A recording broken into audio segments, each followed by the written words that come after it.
தமிழக வெற்றி கழகம் ஆட்சி அமைக்கணும்னு பெரும்பான்மையான மக்கள் உங்களுக்கு வாக்களிக்கவில்லை.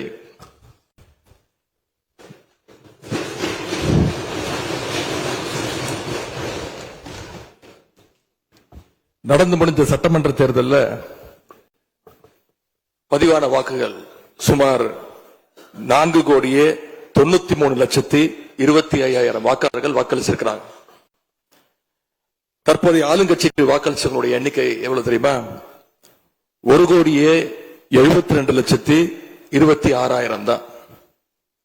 மீதம் இருக்கக்கூடிய சுமார் 3,21,00,000 பேரும் நம்பிக்கை கோருகின்ற இந்த கட்சிக்கு, உங்க கட்சிக்கு எதிராக வாக்களிச்சிருக்கிறாங்க என்பதை நீங்க புரிஞ்சுக்கணும்.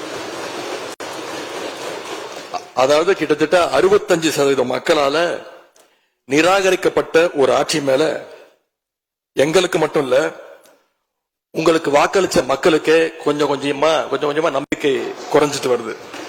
நடைபெற்று முடிந்த சட்டமன்ற தேர்தலில் எந்த அணியும் இல்லாமல் தனி அணியாக, தனி சிறப்புமிக்க அணியாக, மக்கள் அணியாக, மக்களை விரும்பும் அணியாக, மக்கள் விரும்பும் அணியாக களம் காண்டோம். மக்களும் நம் மீது நம்பிக்கை வைத்து தீர்மானமாக வாக்களித்தனர். வாகை சூடும் அந்த வரலாறு திரும்பியது. விசில் அலை வெற்றி அலையாக மாறியது. ஒரு விரல் புரட்சி விசில் புரட்சியானது. தமிழக வெற்றி கழகத்தை தனி பெரும் கட்சியாக சட்டமன்றத்திற்கு அனுப்பி வைத்தனர்.